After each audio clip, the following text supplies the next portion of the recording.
a mulher samaritana, capítulo 4. Eu quero começar ali, do versículo 3. Glória a Deus. Glória a Deus. Então, vamos lá.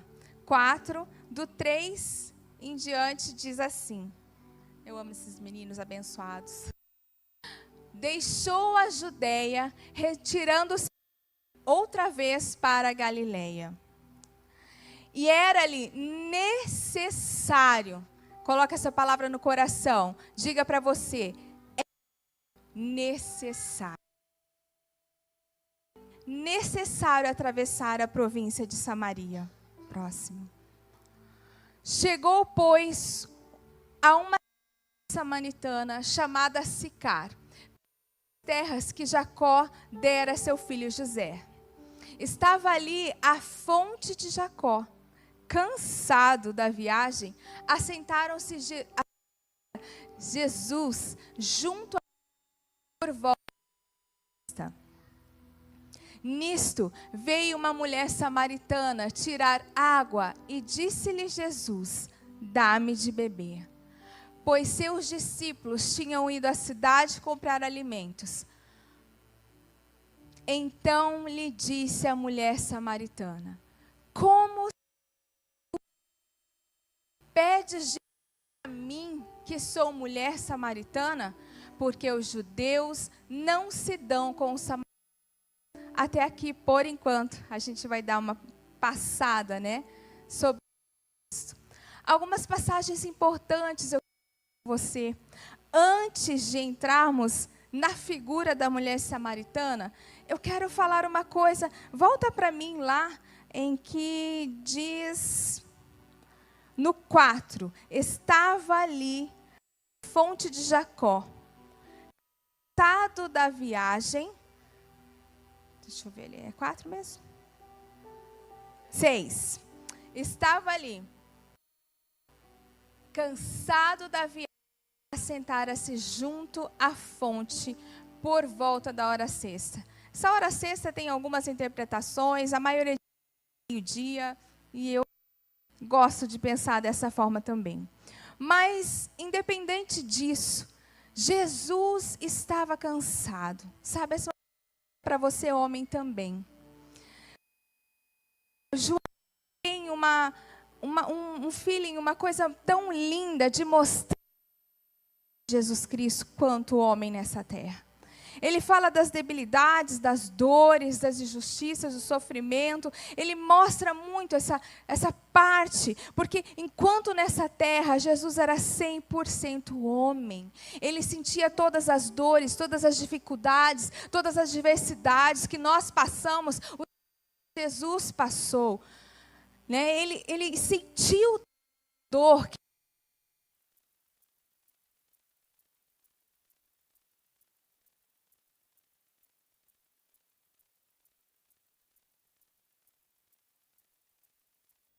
Estava cansado. Estamos abatidas, cansadas, exaustos talvez. Queremos parar um pouco, chega até talvez um desânimo, uma tristeza, uma frustração, não dá vontade de vir ao culto, não dá vontade de trabalhar, não dá vontade de fazer nada. A gente está cansado, talvez fisicamente, mas é a nossa emoção, a nossa mente, a nossa mente, né, o nosso psique, as nossas emoções estão cansadas. E assim Jesus também estou naquele momento. Mas é muito interessante que se a gente for ler todo o texto, os discípulos foram comprar alimento, porque eles tinham viajado por um período, e estavam realmente, e também estava com sede. Então, durante toda essa passagem, a gente não vê que Jesus parou para comer ou para beber. Ele já foi ali conversar com a mulher samaritana. Mas no final da passagem, os discípulos voltam com o alimento e falam assim para Jesus: Jesus, coma. O Senhor está cansado, mestre.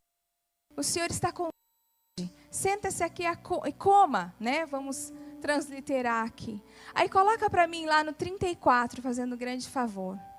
Em nome de Jesus, nós vamos ler o tempo inteiro essa passagem. E lá no 34 diz assim, quando Jesus responde aos discípulos, Jesus disse-lhes, a minha comida consiste em fazer a vontade daquele que me enviou, dar a sua obra.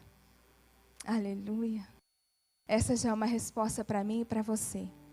Quando nós estamos cansados, muitas vezes a gente precisa tirar o olho, a visão de nós, da nossa preocupação e colocar a obra. Jesus foi restaurado, ele recobrou a sua força, ele se abasteceu, ele se alimentou do céu de Deus, ele deu a restauração e vida a essa mulher samaritana, e depois quando chegam para falar, venha comer, ele não, a minha comida é fazer a vontade do Pai. Sabe, muitas vezes nós estamos cansados, tristes, achando que todo mundo nos deve, mas a gente deve olhar para o Senhor e trabalhar para a obra dEle. Quando você trabalha para Ele, o Senhor trabalha em seu favor. Nessa verdade, Jesus estava trabalhando para restaurou a sua mente, o seu corpo, o seu físico completamente. Amém? Trabalhe para o Senhor. Sua vida é buscar fazer a obra de pregar esse evangelho, ajudar o ministério, amém? Ajudar aqui na igreja, nós precisamos. Quando a gente trabalha, quantas vezes eu estava cansado, até mesmo querendo depressão, era nessa hora que o Senhor me levantou para ajudar, para fazer, para cuidar das coisas dele. E ele trabalhava na minha vida, restaurando e dando descanso no coração. Descanse, Senhor. Amém? Mas então é interessante que chega essa mulher samaritana para com Jesus. Sabe, aqui nós temos que falar de cultura, porque os samaritanos e os judeus, eles eram um povo muito hostil entre eles, uma inimizade constante e de séculos. 900 antes de Cristo, mais ou menos, Salomão faleceu, morreu, e o reino foi dividido em duas partes, o reino do norte e o reino do sul. O reino do norte, o reino de Israel, capital em Samaria, e Judá continuou. Com 2,5 tribos que ficaram, eles se dividiram, e a partir de lá criou uma inimizade, porque o povo de Samaria não irá a Jerusalém adorar a Deus. Esse era o mandamento de Deus para o povo. Todos tinham que ir a Jerusalém adorar ao Senhor, ao templo, ali oferecer as suas ofertas, seus holocaustos e adorar o Senhor. Mas os samaritanos não, nós não vamos fazer isso. Nós vamos criar o nosso próprio templo, nós vamos aqui no Monte Gerizim fazer e adorar ao Senhor aqui. E aquilo trouxe uma grande inimizade e eles romperam as alianças entre si. Todos parentes, mas eles romperam. Então vieram caminhando durante muito tempo, mas o reino de Israel, Samaria, eles nunca conseguiram ao Senhor, o Senhor queria. Segundo a vontade de Deus. Então lá em 586 antes de Cristo, eles são levados cativos pelo reino da Síria, e eles são destruídos. E depois disso, eles nunca conseguiram restaurar a sua identidade. Lembra disso, isso é importante mais para frente. A Samaria, o povo samaritano nunca mais conseguiu resgatar essa identidade de Deus. Então, para o Senhor falava que não era para eles casarem com outros povos. O que eles fizeram? Casaram com povos pagãos, trouxeram seus deuses para junto deles, e era uma bagunça. Adoravam ao Senhor, adoravam outros deuses. E os judeus, o povo de Judá, continuou ali seguindo no caminho do Senhor, ora caindo, ora indo, ora fazendo, ora não, mas enfim, eles tinham essa identidade de filhos de Deus. Então os judeus achavam que os samaritanos eram um subpovo, sabe? Eles eram não conversavam. Para você ter uma ideia, eles achavam os judeus achavam que os samaritanos eram tão impuros que eles nem usavam as mesmas vasilhas, eles não se tocavam, eles não comiam no mesmo lugar, nem eles não tinham, era tudo uma arrogância, e para os samaritanos, né, uma raiva por causa da rejeição. Essa história que está aqui, história de que o Senhor quer quebrar uma cultura, presta atenção, o Senhor quer quebrar uma cultura, talvez uma história ruim, mulher que tem acompanhado a sua vida, a sua história, né, a sua família, hoje é um dia que o Senhor quer romper isso, em nome de Jesus. Então ela chega para ele, como você, um homem judeu,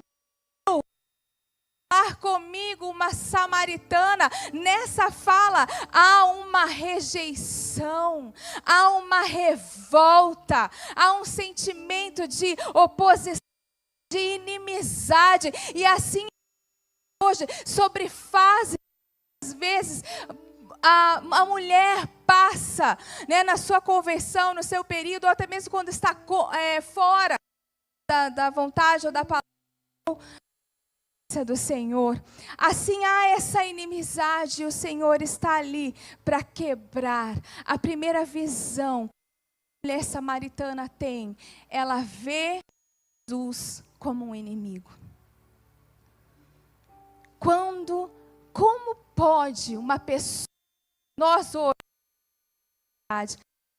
Jesus, um inimigo, alguém que ela repulsa, alguém que ela quer distância, alguém que ela sente revolta, sente rejeição. Essa mulher estava morta no seu coração, estava completamente destruída na sua vida. Mas como a gente leu no começo, era necessário este encontro. O Senhor Jesus queria este coração magoado, revoltado. O Senhor Jesus queria tocar essa alma e dar um grande ensinamento para todos, né, daquela época, os discípulos. E o Senhor estava quebrando essa barreira, essa divisão, chamando, dizendo: eu estou aqui, eu vou conversar com você. Sabe, o nosso Senhor Jesus, Ele sempre toma a iniciativa. Nós precisamos estar com o nosso coração disposto, porque Ele vem. Assim é a vontade, assim é o agir de Deus. Deu início em criar o homem e a mulher, então eles pecaram. Deus deu início de trazer a redenção para a história da humanidade. E aqui a mulher mesmo queria encontrar com Ele, preste atenção, ela não queria este encontro, mas Jesus queria este encontro. Jesus quer um encontro contigo, Ele anseia para encontro contigo, para curar a sua história, para curar a sua vida, para uma cultura muitas vezes de mediocridade, de falência emocional, espiritual, de rejeição. O Senhor Jesus está aqui nessa noite para se encontrar com você. Ele quebra uma cultura da época. Um rabino, Jesus é chamado de rabi, de mestre, de rabino. Ele, não podia unicamente conversar com uma mulher.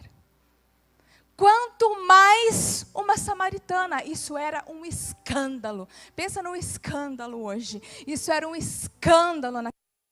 Um rabino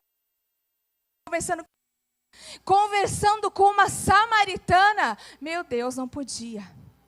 O Senhor está quebrando aquilo. E nesses dias, o Senhor também quer quebrar culturas erradas que essa sociedade está lançando. De uma mulher empoderada, não santo, individualizada, longe, objeto, luxo, vaidade, de uma mulher que quer ter as regras do seu corpo e fazer coisas horríveis e pecaminosas, deturpando o valor. O Senhor está para quebrar cultura maligna que tem sido lançado na sociedade, de que uma mulher não pode ser casa, não pode ser mãe, não pode ir de casa ou ir trabalhar fora ao mesmo tempo, porque isso é retrógrado, isso é passado, e o Senhor está quebrando e trazendo: mulher, eu te criei para ser auxílio, para ser parceira, eu te criei para ser companheira, eu te criei para haver uma proteção sobre a sua vida. E quebramos, nós começamos a destruir nossa identidade. Nós começamos a nos afastar do Senhor, e é isso que essa sociedade, olha aí fora, é uma busca completa por alegria.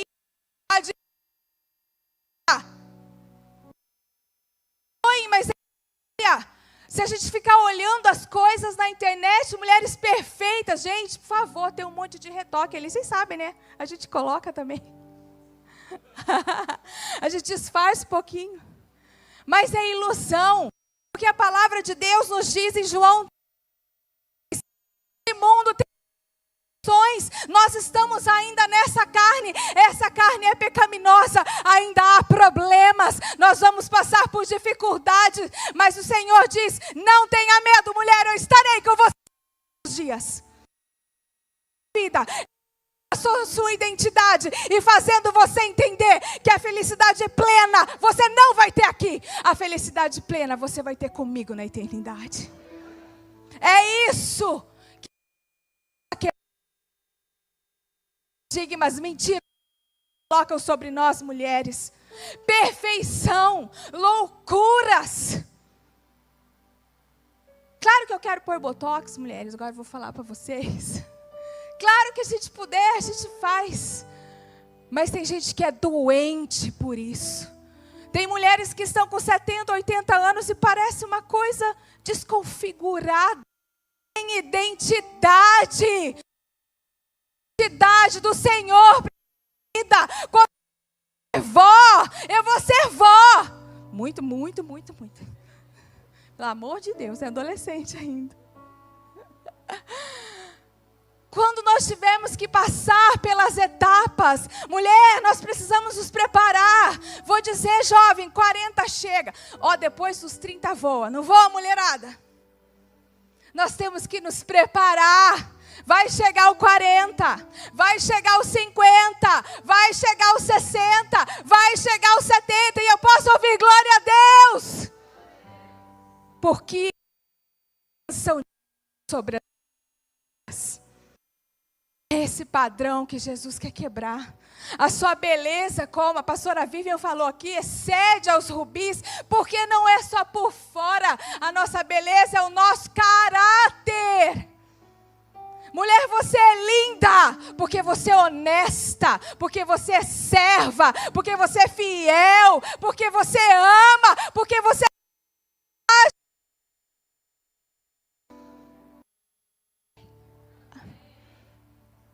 é por isso que nós somos lindas. Corpo perfeito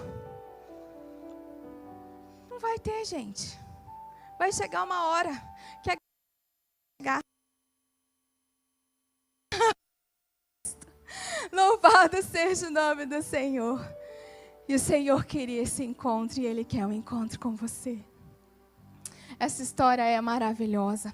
Vamos continuar ali. Olha só, então a gente diz que a primeira fase, a primeira visão que a mulher tem é de Jesus como um inimigo. Mas ele começa a quebrar esses paradigmas, amém? E se aproxima dela, conversa com ela. Em vez de ele impor e chegar assim, eu sou um... vai lá, pega água para mim, pura. Ele é atencioso. Mulher, quando você vai pedir dinheiro para o seu marido, como passou a Raquel aqui, não chega ali, se você é obrigada a me dar dinheiro, porque Jesus colocou você como administrador. Não. Amor, tem hoje. Amanhã vai ter. Deus proverá. E oremos juntos. saiba como falar com seu esposo, seu mãe, com seus funcionários. Amém? As pessoas ao teu lado, com os teus vizinhos, mulher. Jesus, esse ano, resolveu pegar para me trabalhar no meu caminho. Toda hora, eu leio Ruth, eu estou quase sabendo de cor os versículos. E ele fala para mim, a doçura de... Né, Kátia? A doçura de Ruth curou Noemi. Daí Jesus fala comigo, repete. A doçura de Ruth curou Noemi. Entendeu, filha? Sua doçura vai curar o... Sua doçura vai curar a sua empresa. Aquele patrão, aquela pessoa que pega no seu pé, que tenta roubar suas vendas, passar a perna em você. A sua doçura vai fazer história. Jesus está aqui ensinando, chegue com carinho, com educação e com respeito. Todas as coisas vão mudar. Amém? Voltando para a mulher samaritana, em nome de Jesus. Então ela chega, e olha a segunda fase. No... Então, a mulher, sendo tu judeu, pedes de beber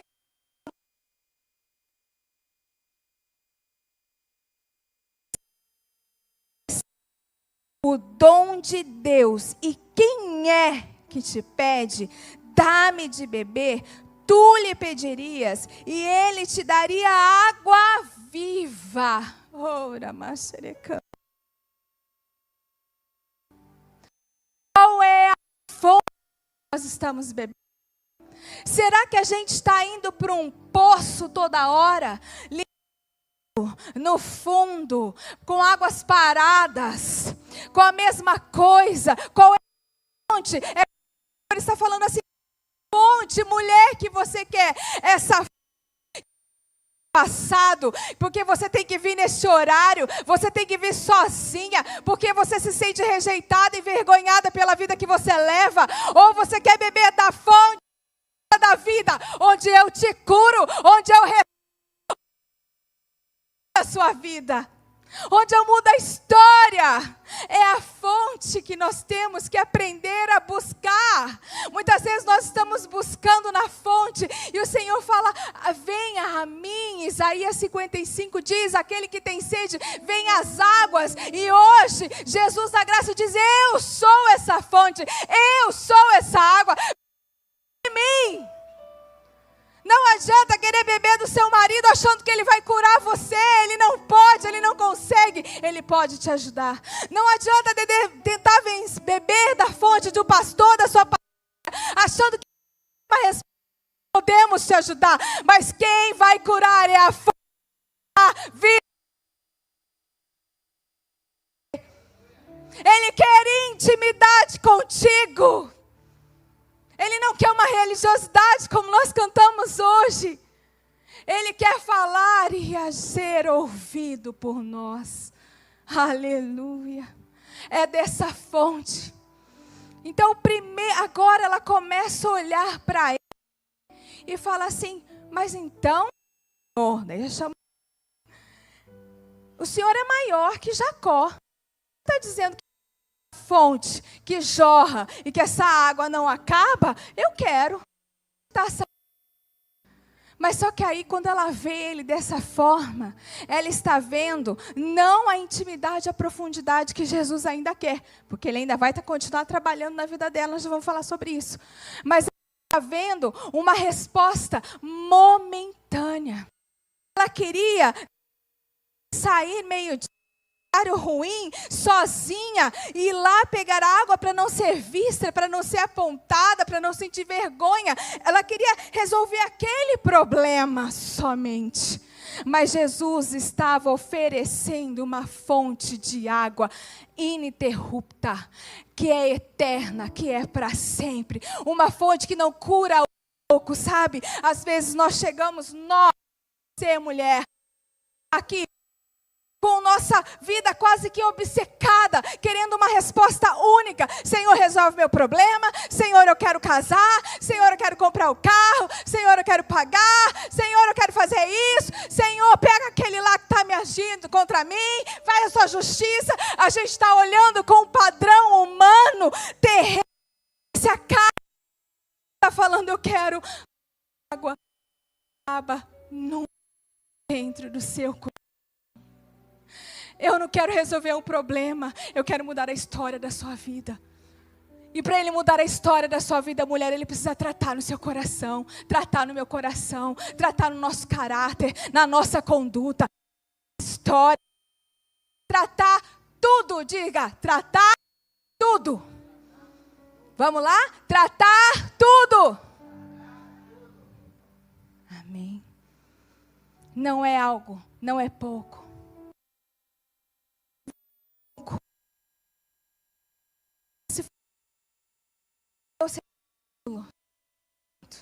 Não, Ele quer muito mais. Ele quer descer no seu quarto e falar contigo. Ele quer andar com você. Ele quer cantar com você. Ele quer participar da sua história. Sofonias nos diz que o Senhor canta ao nosso respeito. Ele quer estar conosco. Então, Ele começa a falar com ela, presta atenção. Às vezes é necessário um confronto. Quando o coração dela abriu um pouquinho para Ele dizer, não, então vem, eu quero, vamos conversar direito, como é que é essa história, Senhor? Então Ele fala para ela, vai lá chamar seu marido. Ele põe o dedo na ferida. O Senhor às vezes tem que pôr o dedo na ferida da nossa alma. Porque a gente precisa ser consciente de quem nós somos. Nós somos falhos, amém? Nós somos pecadores. E a palavra de Deus diz que nós pecamos. E por isso precisamos da graça e da misericórdia de Deus sobre as nossas vidas. Às vezes a gente chega com arrogância diante de Deus, falando, eu determino, você vai fazer, porque é isso, porque é aquilo. E não tem nem bagagem, nem história para conversar com o Senhor desse jeito. Ainda bem que Ele é um Pai amoroso, Ele ri. Ele ri, porque Ele te ama, glória a Deus. Ele fala, vem aqui junto de mim, depois você determina, mas agora você vem comigo primeiro. Primeiro vem aqui, que nós vamos restaurar esse seu coração, para que você não ande determinando, que não é para determinar. Coisas que não é para você, que não é para acontecer. Então Ele põe o dedo na ferida, Ele mostra a realidade de quem ela é. Mas, pastora, ela já estava sofrendo. Assim, às vezes nós estamos sofrendo não porque nós somos falhos, não porque nós nos afastamos de Deus. Nós estamos sofrendo porque nós estamos sentindo que os outros estão fazendo algo contra nós. Entende? Mas nós precisamos reconhecer. Então, ela fala assim, querido, e ele responde, é verdade? Você teve 5, e esse 6º que está com você não é teu. Então, ele mostra o pecado para ela. Não por causa dos 5, talvez se divorciaram, porque naquela época o homem podia fazer isso, entregar a mulher de volta. Talvez eles morreram, não sabemos, mas a questão era o 6º. Aquele homem que ela estava vivendo um adultério, ela estava vivendo um pecado. Senhor, para nos dar tudo o que Ele quer, para restaurar a nossa vida, Ele precisa mostrar ao nosso coração, você tem esse problema. Amém? Você tem essa circunstância que eu preciso tratar no seu coração. O problema para ser restaurado, santificado na sua vida, para que você possa viver a abundância que eu tenho para você, porque Ele veio para nos dar vida e vida em abundância. Então eu tenho que olhar para mim às vezes, para entender qual é o problema, ainda não está acontecendo. O Senhor está trabalhando o nosso caráter, nossa conduta, nossos pensamentos. Deixar coisas mundanas que nós temos que abandonar. Coisas que a sociedade coloca lá fora que crente pode fazer. Eu quero falar para você, crente pode fazer. E não é somos, ai que horror, não pode fazer nada. Não, porque nós somos livres, nós não somos escravos do pecado, nós não somos escravos do vício da bebida, das drogas, da prostituição, amém? Nós somos livres para sermos ao Senhor. Então ele põe o dedo, e às vezes ele vai pôr o dedo hoje no seu coração para dizer: ei, mude, ei, preste atenção. Aí quando ele faz essa realidade, ela olha para ele e diz assim: vejo que tu és profeta. Então ele era o inimigo, resolver um problema momentâneo dela, entende?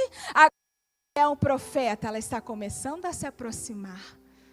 Ela ainda está vendo um problema natural, porque ela diz assim: como profeta, eu quero fazer uma pergunta, eu quero que você resolva um problema. Porque aonde que eu tenho que adorar? Lá em Jerusalém ou lá em Jerusalém? O que é que eu tenho que fazer com a oração? Tenho que ir, preste atenção, para uma cura completa na sua vida, há necessidade de adoração. Há necessidade de reconhecer o Senhor na sua vida. Há necessidade na sua história.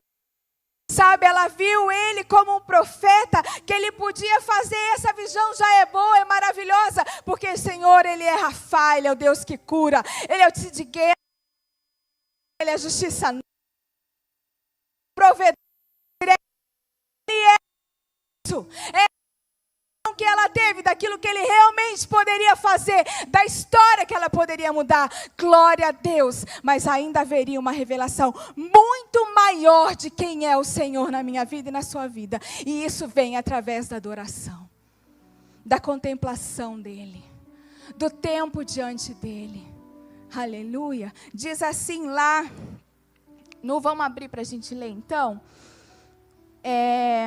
no 23. 23, amém? Diz assim: vem a hora em que os adoradores adorarão ao Pai em espírito e em verdade, porque são estes que o Pai procura para seus adoradores. O Senhor tem procurado verdadeiros adoradores, verdadeiras adoradoras, que adorem. No 24, Espírito, e importa que os seus adoradores o adorem em espírito e em verdade. Então ele está dizendo: eu quero que você me adore, eu quero que você reconheça que não é o lugar aonde você está, não é as regras que você tem que seguir, mas o seu coração. Eu quero que você me adore com a verdade da palavra de Deus, Ele é verdade de que Ele é Senhor da sua vida. Quando nós adoramos a Ele, dizendo que Ele é o Senhor da nossa vida, Ele que manda em mim, Ele que manda na minha casa, isso é adoração. As coisas começam a mudar dentro da sua história. Verdade é espírito completo, é o tudo, não é da boca para fora, não é só vir aqui na quarta e no domingo orar e dizer que adora, mas voltar para casa e viver em guerra dentro de casa, voltar para o trabalho e fazer coisas erradas, voltar para este mundo e para essa sociedade e viver como eles fora, procurando verdadeiros adoradores. Oh Senhor, procurando servos fiéis para derramar da sua glória, para que os outros lá fora nos conheçam como servo do Deus Altíssimo e a palavra dele seja pregada onde você estiver. Mulher, isso é empoderamento. Glória a Deus. Então, quando nós adoramos, quando ela realmente começa em adoração, ele vai se revelar. Mais uma vez, Ele é ativo. Quando nós começamos a adorar, nós temos as maiores experiências da revelação do próprio Senhor na nossa vida. As maiores experiências, as sobrenaturais, nós conseguimos ouvir, nós conseguimos Ele é, Ele quer fazer e o que Ele está dirigindo para a nossa vida. Então diz assim, deixa eu ver lá. 25. Respondeu que há de vir o Messias chamado Cristo, e quando ele vier, nos anunciará todas as coisas. 26, em nome de Jesus, preste atenção.